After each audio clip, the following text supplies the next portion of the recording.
Everybody, all who have joined. My name is Nader Mortazavi. I'm a solution engineer at Noble9, and I'm joined here with Mike Cox, who is a reliability engineer at Noble9. And today we're going to talk about building versus buying for the SLO platforms.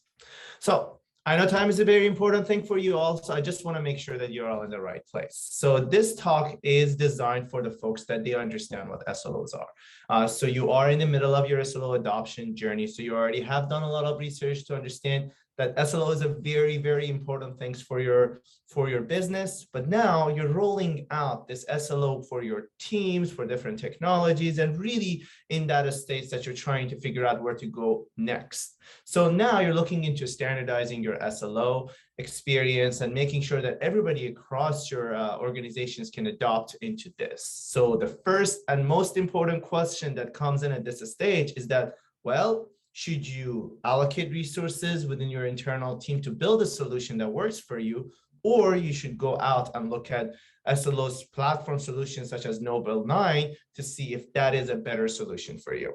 So for that, let's go to the next slide. We are going to have Mike Cox to talk about his builder tales. He has done this before. He's built this custom solution, and now he's at Noble9. So I'm going to turn it over to him so he can walk you all through his journey. Thank you very much, Nader. Yeah, excited to be here and kind of give a run through of my experience building an SLO platform.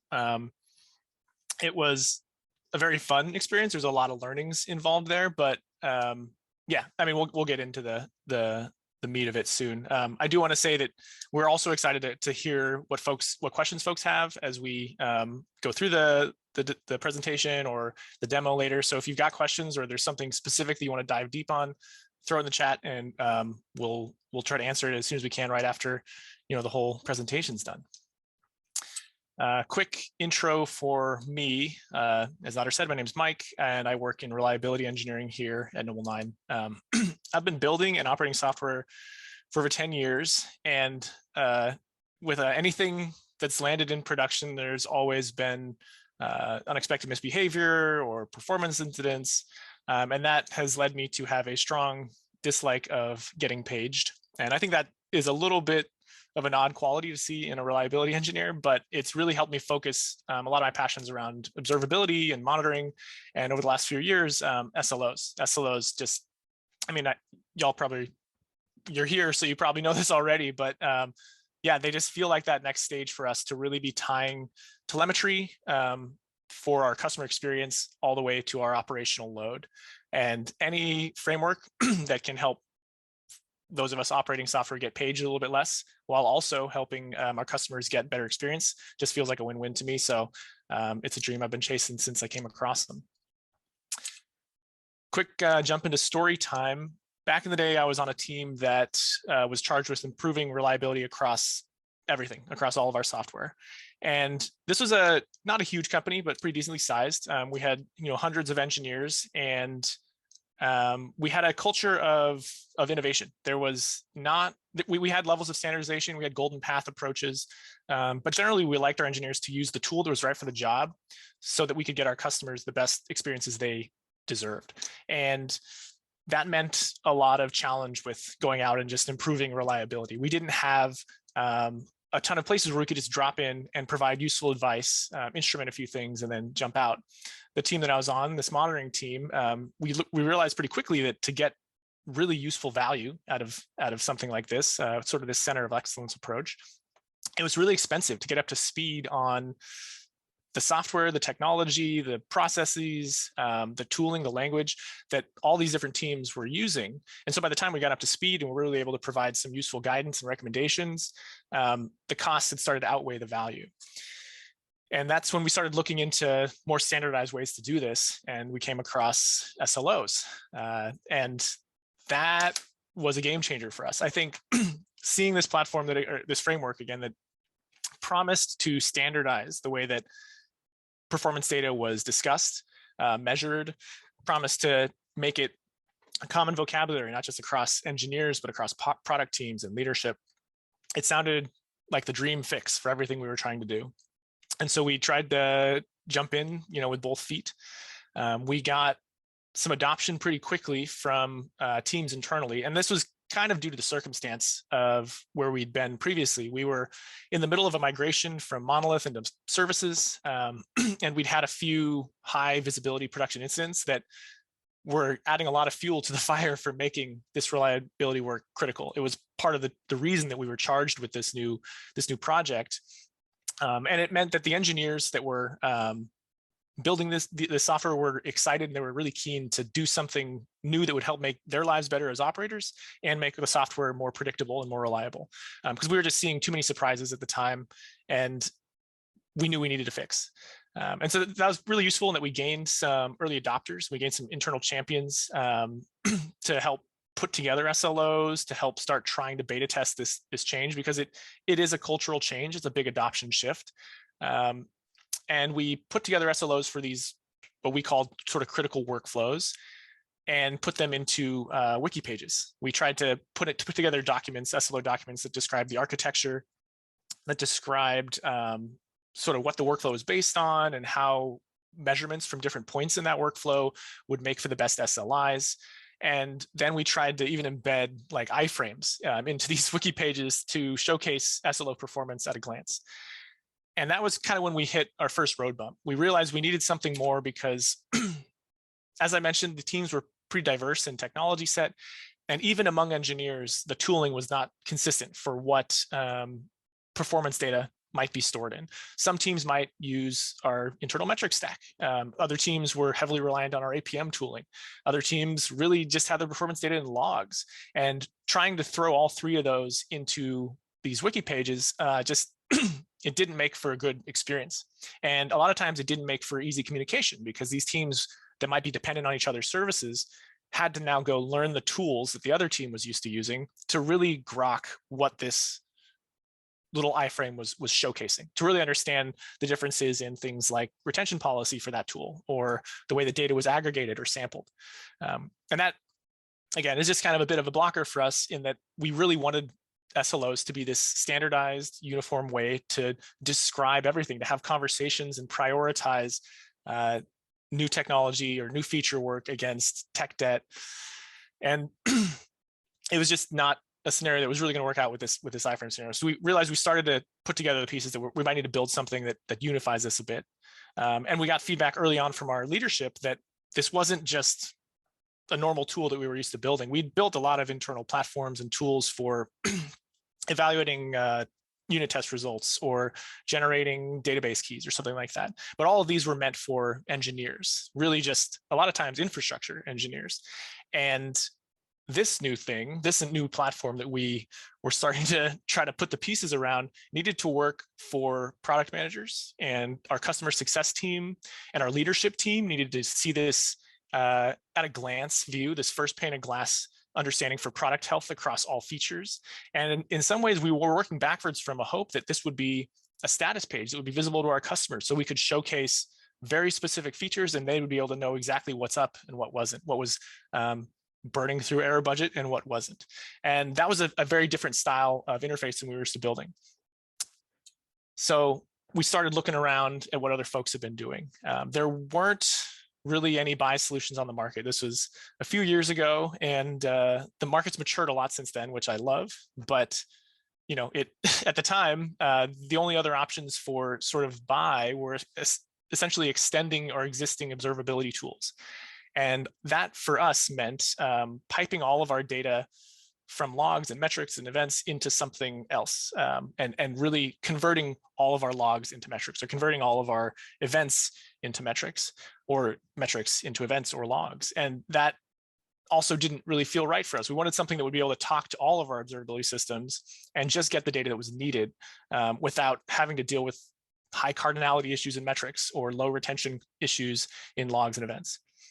We saw in the SRE workbook that case studies of the past had found success in building their own solution, which was comforting. It was good to know that we weren't going down this path and it was something that everyone else had thrown out. I think the Home Depot case study mentioned a tool called Valet that helped them really succeed on their whole SLO adoption journey and evangelizing that stuff internally.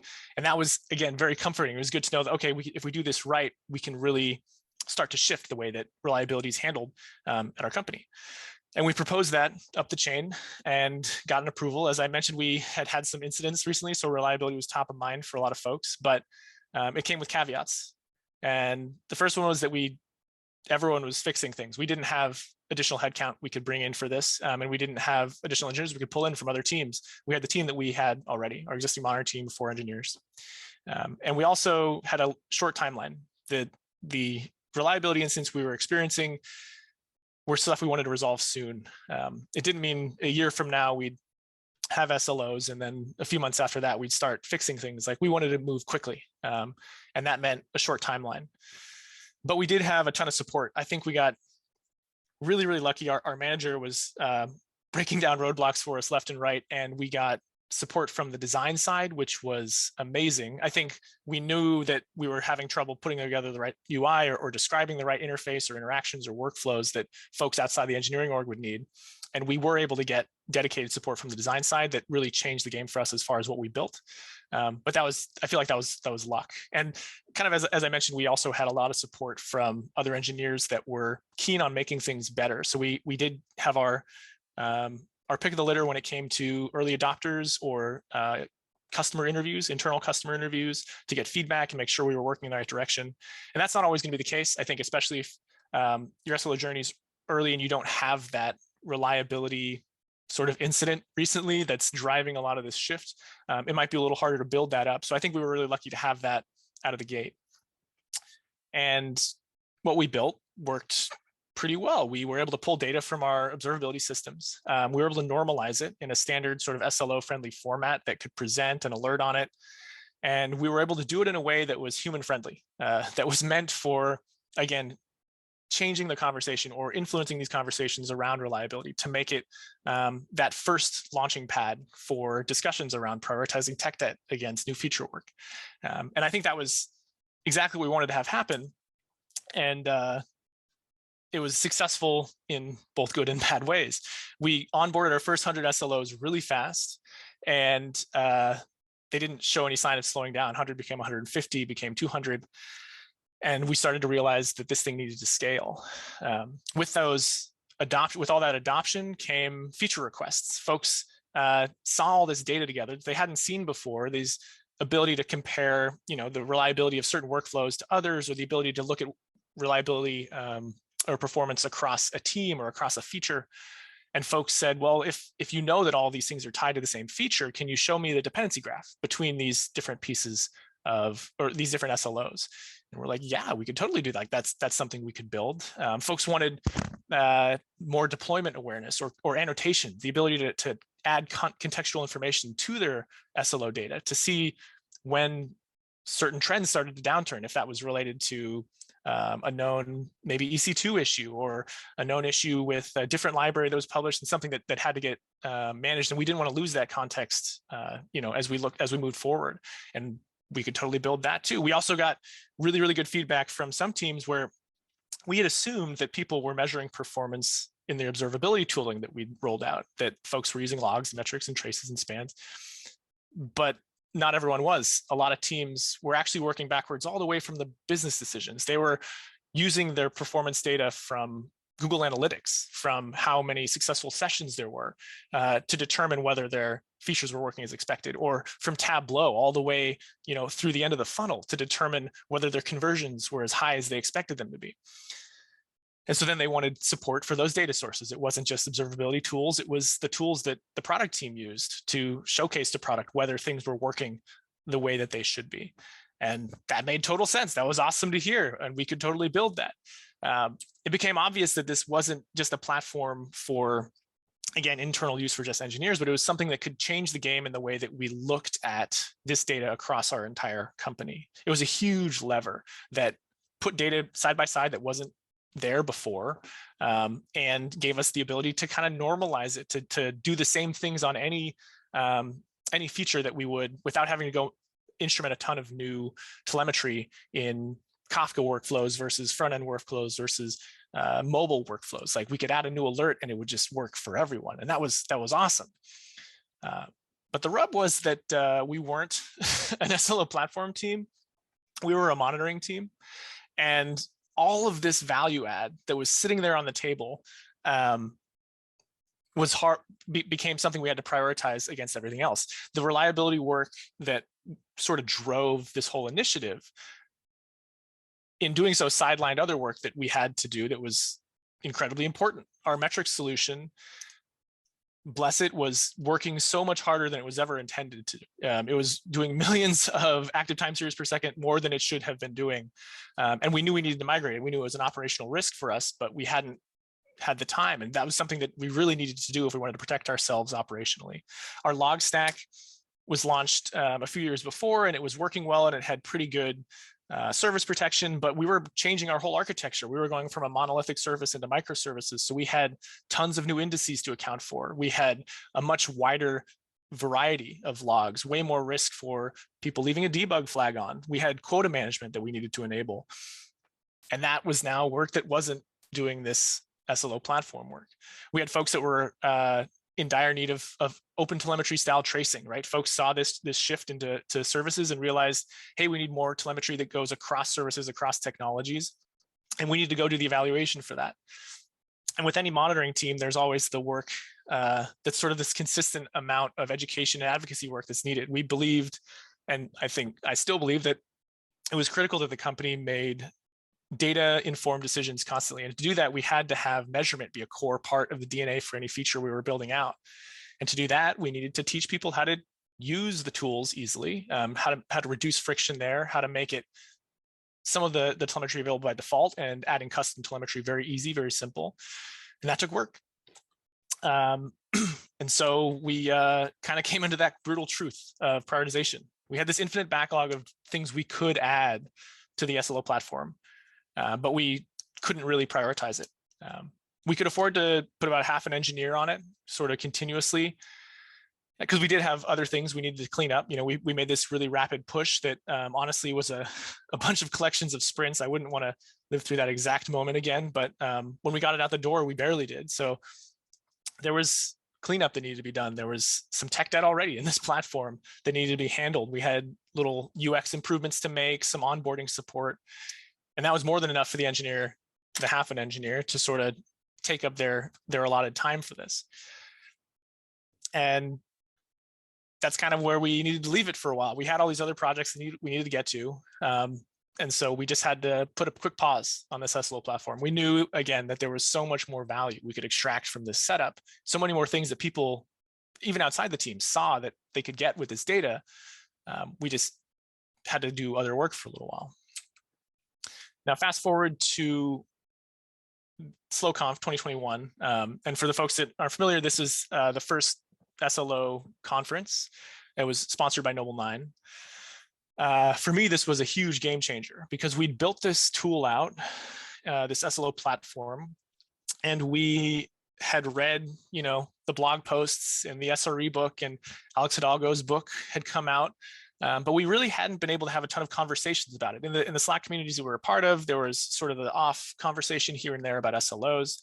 But SLOconf was the first time you had a community of folks getting into the real nitty gritty bits of SLOs, about the challenges of adoption and influencing leadership towards making these choices, towards the difficulties of SLO-based alerting and how to make things less fragile or more fragile, or how to do different types of error budget math. It was awesome to have folks to really back and forth with this stuff on, because the field just felt so young. There really wasn't a way or a place for us to do this before. There was also the announcement of the open source SLO specification, which is at openslo.com. Check it out if you haven't seen it. That tickled me a ton because it was so close to the JSON schema that we put together for our own sort of GitOps workflows around SLOs. But more than anything, I think the thing that really blew my mind was there was this SLO platform as a service that was sponsoring this conference. And it was only, you know, a year after or so we had really gotten into the space and been hoping to find something like this, but it hadn't existed. There was a real buy solution, and it wasn't just something lightweight that only worked with one tool or was really designed for a very specific architecture. It was a diverse, you know, integration heavy, integration focused technology. A lot of the backlog features that we'd had sitting there kind of boiling away, looking really enticing, were already available on this platform. And it made sense because it had a full team dedicated to improvements, not just half an engineer at a time. There's a lot of functionality we hadn't considered about SLOs. Some of it was useful for us, others not. But in any case, it was advancing the whole SLO theory forward, which was exciting. And that also made sense. The founders are from Google. The dude that wrote the SLO book was there working on it. So it was just exciting to see. And I think that, for me at least, kickstarted part of my path to here, path to being at Noble 9. I kept an eye on things, and at one point saw that there was some hiring going on, and I applied, and I got really lucky, and they let me in. And so that's why I'm here giving this story. I mean, not the only reason. I'm also trying to keep our services up and healthy. But that's probably not really the thing that we're talking about today. I think we do want to look into a bit more of the build and buy trade-offs now that there is an option, right? Because I think the key thing for my journey, at least, was that building was kind of the way. There was build or potentially extend, but buy for something like what we needed with support for a ton of data sources, that just wasn't available. And I do want to do a quick call out. Glad we've had a note here. The demo is still coming. So if you're here and you're waiting for the demo and you just want to see what Noble 9 looks like, it's right around the corner. Just hold on 1 second. We just got a couple more slides, and then yeah, we'll get to the demo, and then after that, some Q&A. And the spoiler alert for the build and buy trade-offs. Anyone that's done build and buy trade-offs in the past is going to recognize these, because almost all of them are exactly the same as why you would build or buy an APM solution or a monitoring tool, right? You can build those things in-house, but it's always that question of control versus responsibility. When you build something in-house, you get exactly what you need, and that's pretty sweet. And it's probably custom fit to your exact tooling, your workflow, your SDLC. And you also can kind of, if you're an engineer, you can jump in right away. You can just start building the thing. You don't have to get approval from legal or get a contract signed or work with finance. Like, it's just something that you can get started on as long as you've got the time to do it. The cons are obvious. The other side of that coin, you have opportunity cost. If you're building the thing, you're not building other stuff. And I think for an SLO platform, there's a little discrepancy here compared to other internal platforms, because I do think that for an SLO platform, it's critical to have that support from product and from design to make sure that you're creating something not just meant for engineers.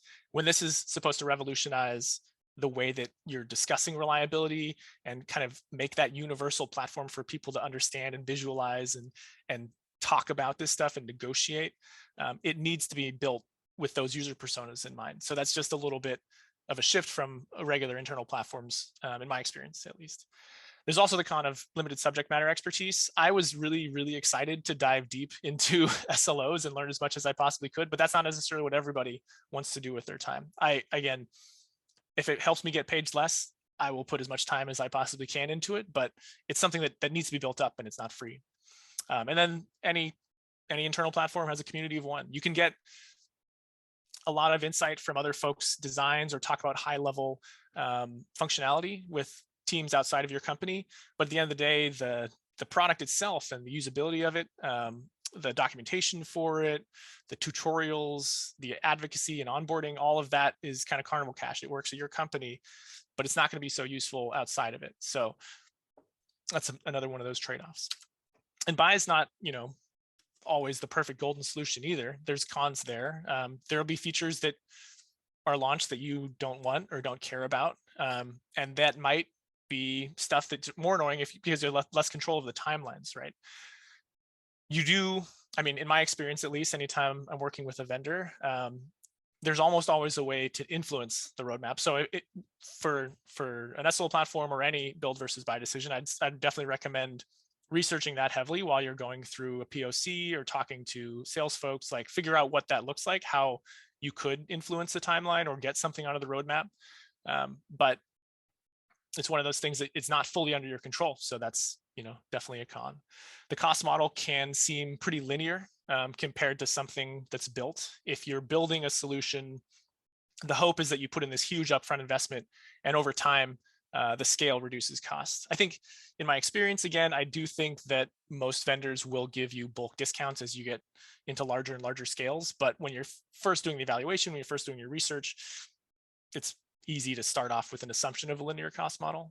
But the other side of that coin is that hopefully you only pay for what you're using. You're not paying a huge chunk early on while you're still learning about SLOs. It's one of those things that you only pay for what your adoption process actually goes through, how much adoption you gain. And then anyone that hasn't done a sort of an onboarding of a vendor before, that can be an annoying process as well, right? There's diligence you got to do. You got to do POCs.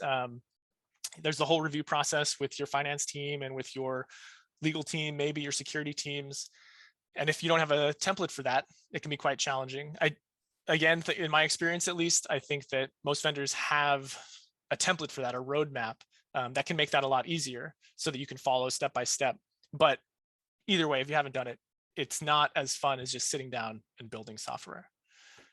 But the pros, I think, outweigh a lot of these cons, right? You have dedicated development, and you have dedicated teams for everything, not just the builders, but the product folks, the training, the documentation, the designers, like folks that are thinking about this day in and day out. Because if this is one functionality of your team, you're probably going to be split on that. So having that core focus, in my experience, leads to a better product. You also are paying for subject matter expertise. You're paying for folks, again, that are thinking about this every day, but the folks that maybe are pushing the limits of what can be done with, in our case, SLOs and the SLO framework. That's pretty cool. It just ensures that you're getting continual innovation in that space.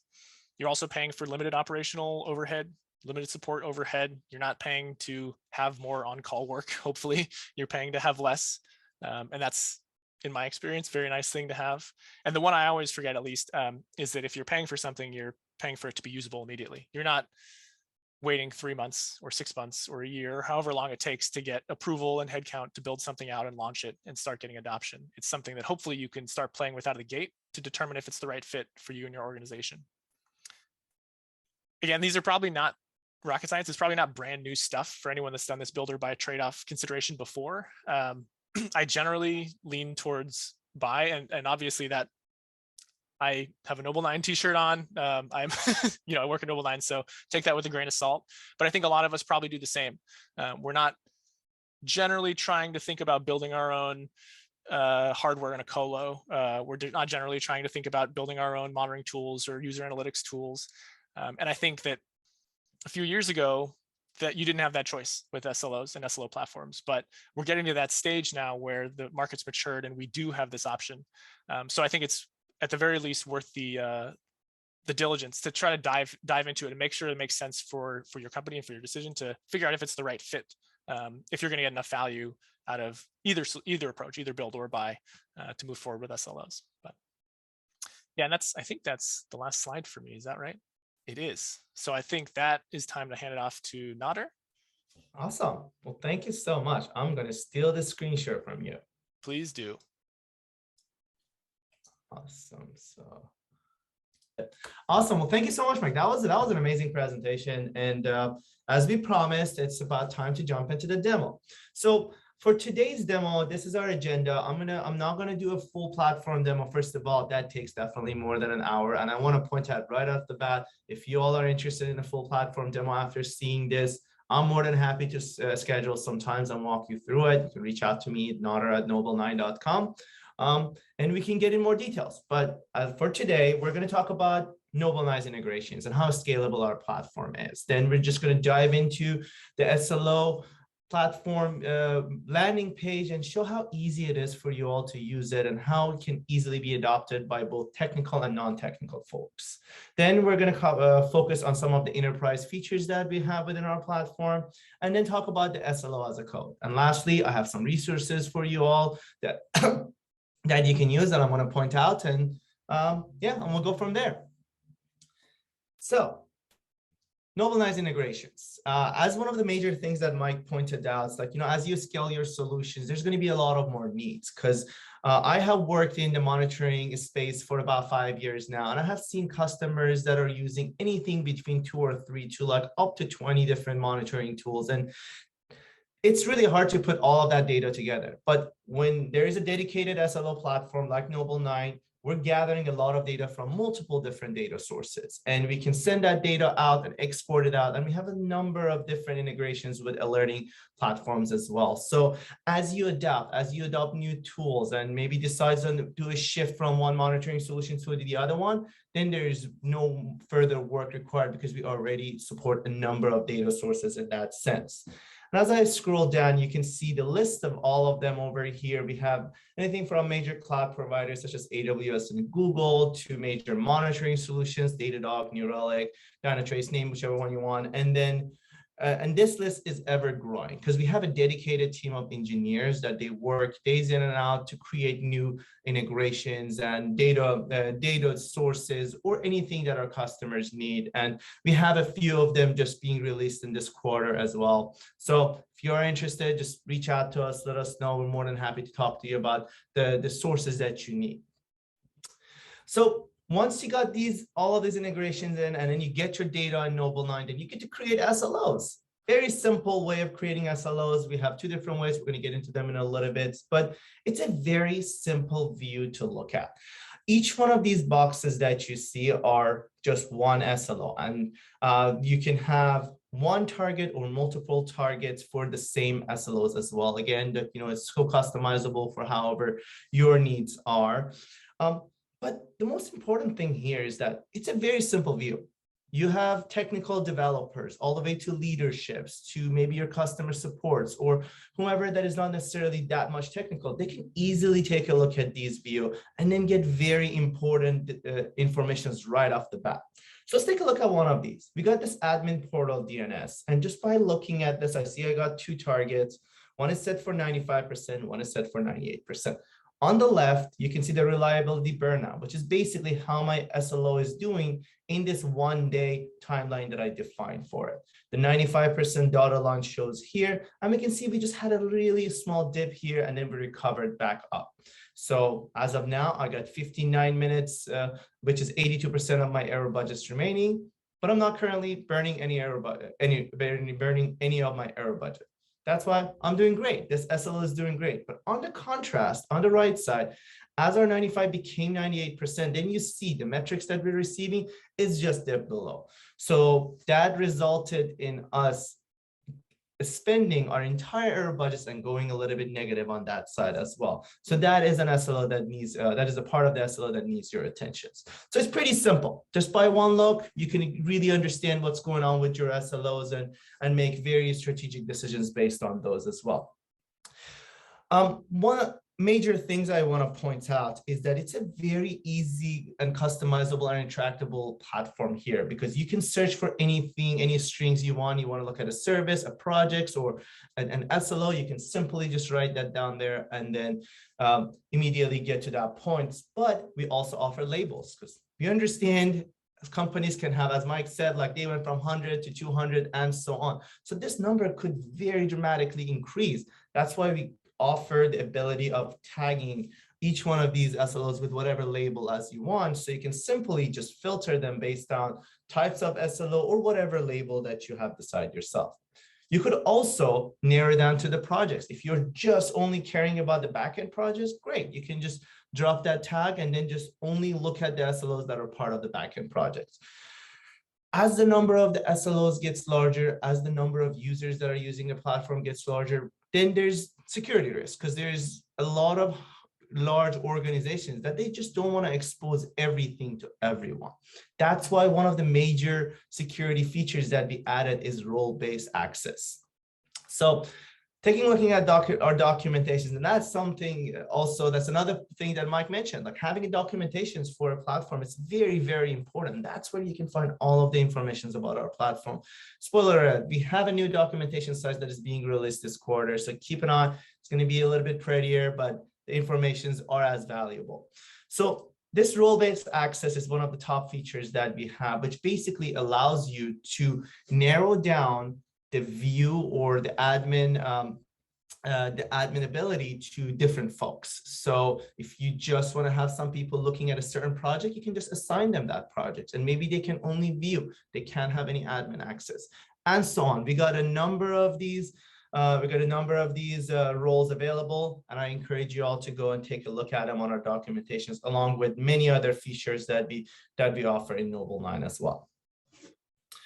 So let's take a look at a couple of other amazing features that we have. First and foremost, alerting, because we have those data that we just saw, the reliability burn down, the error budgets, and all of that. Those are great to have. But Noble 9, or just pretty much any SLO platform, is not something that is designed to be front and center of your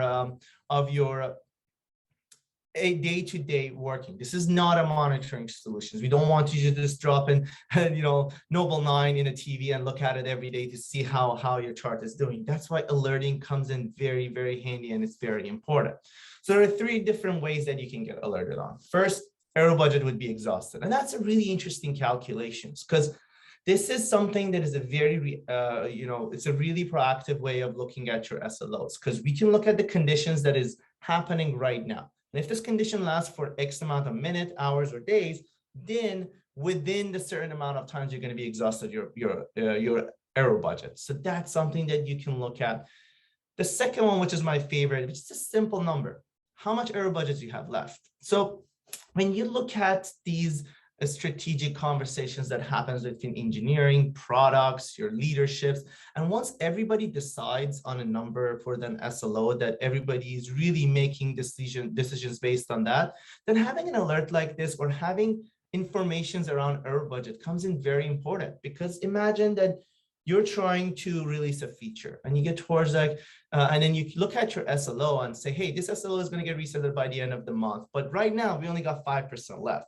So maybe this is not a really good time for us to release a new feature and focus on reliability. On the other hand, if you don't have a lot of, if you have a lot of error budgets left and you have time, then great, go out there, break new features, go break things. And, you have error budgets that you can go a little bit faster within your platform, and just having this number that everybody agrees on just saves a lot of times, and it helps team organize a lot better. Lastly, we got our average error budget burn rate. So if this is basically means how your SLO is performing at this moment. So if you're burning your error budgets too fast, maybe that's something to get alerted right away. Am I burning it 5 times, 20 times, or 100 times more? So that's a very important way of looking at your SLO. So if there is a fix that needs to happen, it needs to happen now. That kind of leads me into how you can get alerted. So these are the types of alerts you can create, but then we got integrations with multiple different tools out there. And that really depends on the severity of the alerts that you're looking at. We got traditional email that you can send out, or you could use communication channels such as Slack, Discord, or MS Teams, or you could just page somebody. If you're consuming your error budget 100 times faster than you should, then maybe that's worthy of paging someone. On the other hand, if you just hit 50% error budget because something happened, maybe that's just not worthy of waking somebody up. Just create a Jira tickets and somebody can come in tomorrow and then take a look at it. But the most important parts, and to all of my engineers friend on the call, we got a webhook integrations. And you know how valuable this is, because that really allows you to do basically anything you want. You can automate your process. You can not just send a ping to somewhere, but if you do need that, and if there is a tool that you're using, internal tool that we don't support or something like that, you could simply use the webhook integrations to send notification to that channel. But since we got this customized webhook, you can actually just include a runbook here. If something happens, instead of you pinging somebody, maybe add additional resources, because that's proven to fix the problem. So you don't really need to inform somebody. So we also got this webhook alerting available as well, that you can automate your process and use it however you wish. So now we got the data, we created our SLOs. Then there is a very important feature that a lot of our customers ask for, and that's the reporting.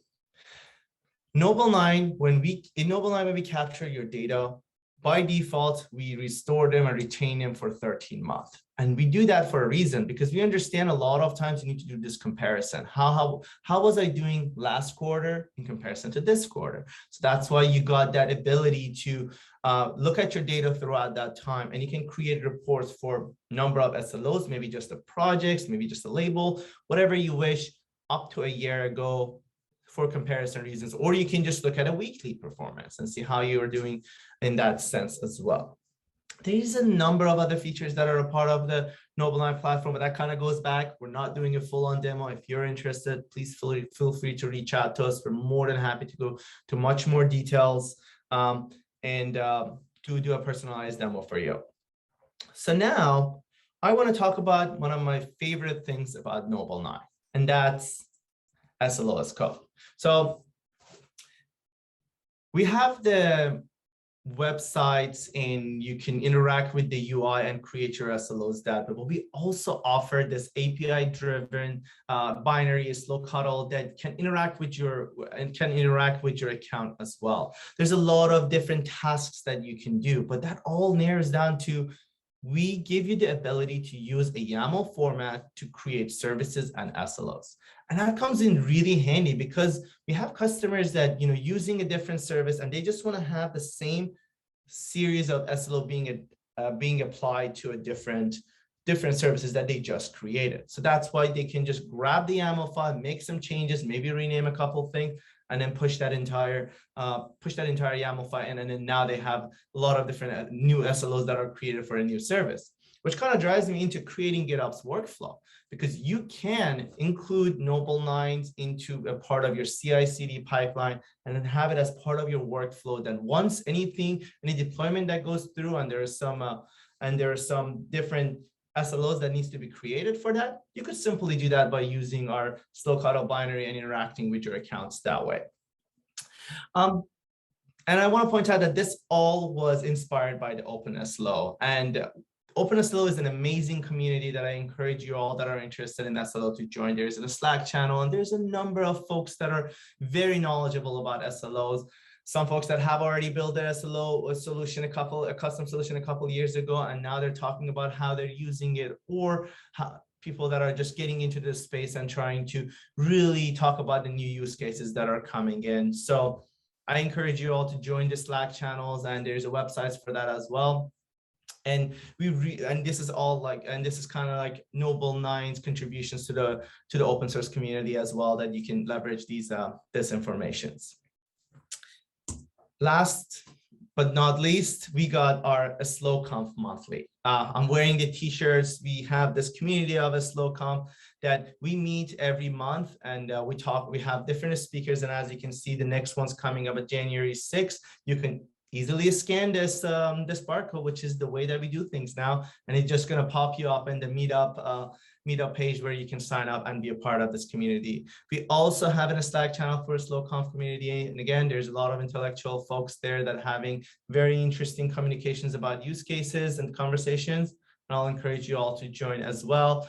And you remember that Mike mentioned earlier in his talk that there was a SLO conference that happened last summer, and that's kind of like how he heard about Noble9. Well, we have another one coming up towards the end of the spring, early summer. The date, we're still kind of working on that, but that's coming. If you join the community, you're going to hear about those notifications as well, and we would love to see you all there to really be a part of this community and leverage all of this amazing information that is around.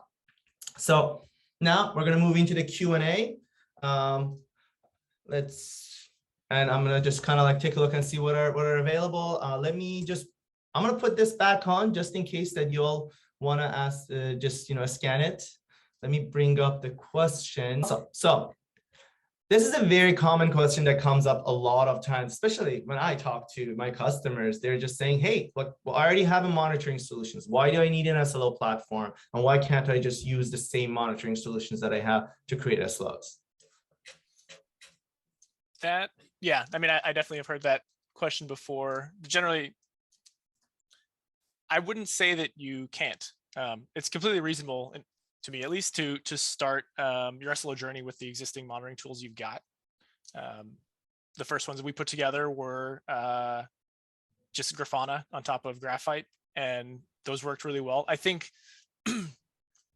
the path that we got down as we started gaining more adoption, and I mentioned this a little bit during the presentation, is just we started to see a bit of inconsistency among our data sources, and we felt like if we needed to build everything that would automatically pipe all data into that one data source anyways, it would reduce some of the flexibility that our developers had. And two, like a lot of the data sources that folks were using for their performance information just weren't consistent, or weren't even observability tools, right? It was stuff like Google Analytics or Tableau, and that just, to us, showcased the need for something that wasn't just an extension of an existing observability tool. It wasn't just like throwing all of our SLO data into our APM tool and hoping that things would work out. We were really working backwards from that that use case of folks that needed the data, or that they were trying to use to start having those conversations in.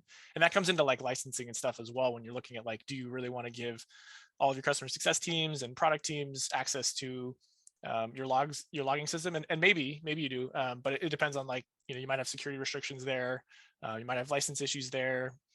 So all that is going to be dependent on what your organization is set up like, and kind of what expectations you have, and where you're trying to go with this data. But I think to get started, it is 100% reasonable to use an existing monitoring tool to learn a lot of those basics about SLOs. And at some point, your journey will likely just get you to a point where it makes sense to start collecting those data sources, and then it won't really fit on one existing Ollie tool anymore. It'll be something external. But awesome. Well, thank you.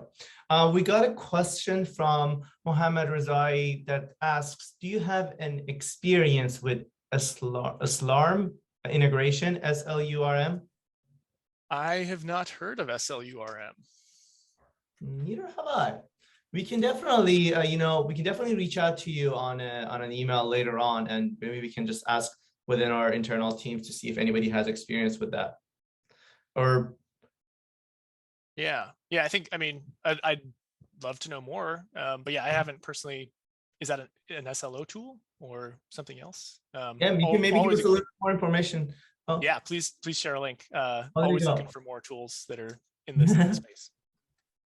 It is a predominant HPC resource manager. So I can definitely follow back up with you over an email, either Mike or myself. Yeah. Okay, so we got another questions about how to persuade ITsec people to push sensitive data outside of company assets. How do you start these conversations with ITsec? So we definitely, so I want to point out, like the data that you send from your monitoring tools. So once you sign up with the monitoring tools, they already have a lot of security. So a lot of them, they don't gather any sorts of PII data. And what we do at Noble9, we basically just query the same data that you have there. So if they already passed your security, we also just work with that same data, because all you do, you write a query, and then we capture the results of that query into Noble9, where you can create an SLO. So there's really not a lot of security risk in that. However, I would say, like, I think I get a bit of the question in that sharing that performance information externally can lead to some interesting questions, but build or buy, I think the right answer, not the right answer, a good approach to that is to make sure that during your normalization approach, you are squashing any of what Nader just mentioned, making sure you're not actually including any PII there. Any of the data that's in it that backs an SLI will be an aggregate, or will most likely be an aggregate. So you're not adding a ton of contextual information. It's not like a wide event like you might see in a log or an event or something like that. It's going to be a lot smaller, a lot more concise, essentially just like counts and sums. And yeah, like that security for that type of data is a little bit, I think it's a little bit easier to handle, because the risks of certain types of data leaks are much lower. That said, you do still want to make sure that your approach is secure, because that is still performance information that you probably don't want everyone to have access to. But it's always a bit of that balance between, again, who the folks are for your platform. Like if you want your own customers to be able to see certain types of SLO data, they want to see whether certain features are working, versus whether you want some data that might be maybe more tied to revenue or something, you need to keep that much more tightly controlled. That's where stuff like RBAC comes into play really usefully. Having something that you build a feature around that level of restriction, so that you can control access as granularly as possible.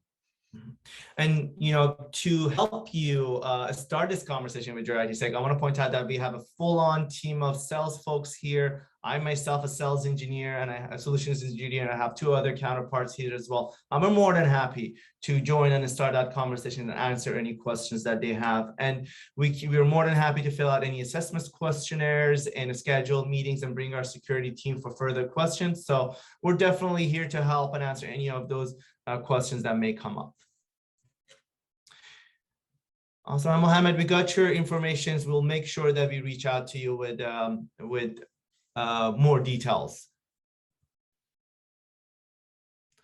So I think we got only a few more minutes left. Mike, I can ask you one more questions that we received earlier on, and then it's just about the challenges of building a custom solutions, and if you have time, maybe you can take a look at what are the challenges of buying a solution. You kind of covered that in the pros and cons, but if in case there's anything else you want to add. Yeah, I mean, I think a lot of it probably is going to be just mirroring what I said earlier, but there are a lot of interesting challenges when building.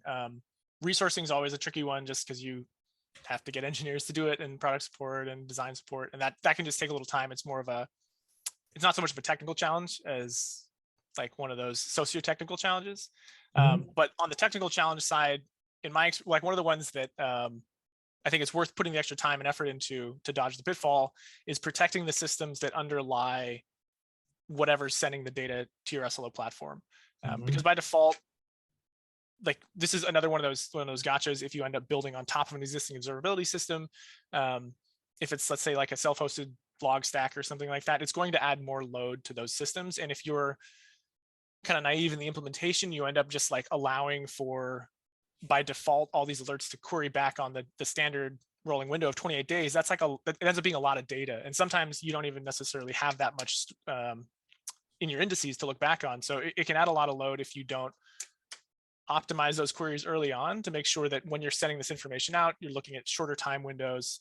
And I would generally recommend, like in our scenario, we ended up building something that persisted essentially derived metadata from that information so that we don't have to continually slam those underlying systems. Because that, at the end of the day, like the worst things to do, or the worst case scenario is building something out that gives you SLO data, but actually puts your other systems at risk, right? You want as little observer effect as possible. Everything that's added should be, just like really low impact for the systems that support it.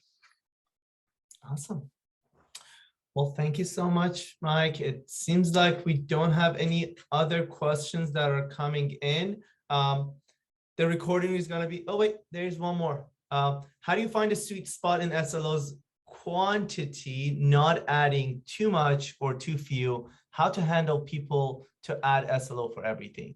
That's a tricky one. I think it does come down to a cultural preference, right? For what your organization is looking for. I think even for us here, that we're having conversations about whether or not we need what I like to consider sort of like feature level SLOs versus like actual wrapping an individual service and have the service as we think about it in the microservice side of the world, everything just have a standard SLO. I'd work backwards from where you're trying to get value in your SLO setup. In the sort of the builder story, the main thing we wanted was to ensure good performance for our critical workflows. And so that made it really easy to limit the target number of SLOs to get started. And that led us to sort of doing more feature level SLOs rather than just like rolling out standard SLOs for everybody that then all needed tuning and additional support. But I think that can lead towards a different direction where you can end up propagating some default SLOs or having a much wider set of SLOs, and they'll still add value, but you have your core bases covered out of the gate.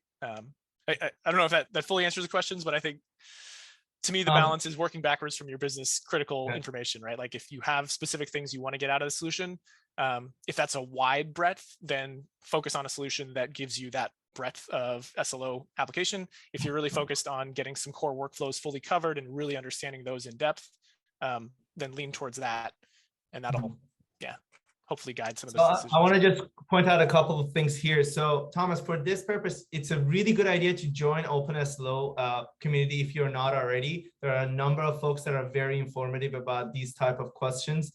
And in Noble 9, we also offer an SLO bootcamp to our customers as well. And that's a way of kind of just getting you started. And There's also Alex Hidalgo's book. He actually has a couple of chapters about like how to find those things. I have it right here. So make sure that you look at all these resources. There you go. You both got it. It's always on our desk.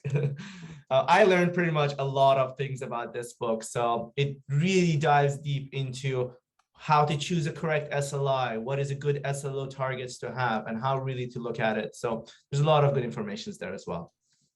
So with that, we're hitting time. So I wanted to thank you all that joined, and the recording is going to be available. I'm not sure where, but Erza, I'm sure she's going to send it out, and it's definitely going to be available on our websites. And again, thank you, Mike, for your time. And we're more than happy to just reach out to us. If you have any questions, we're here for you. Thank you so much.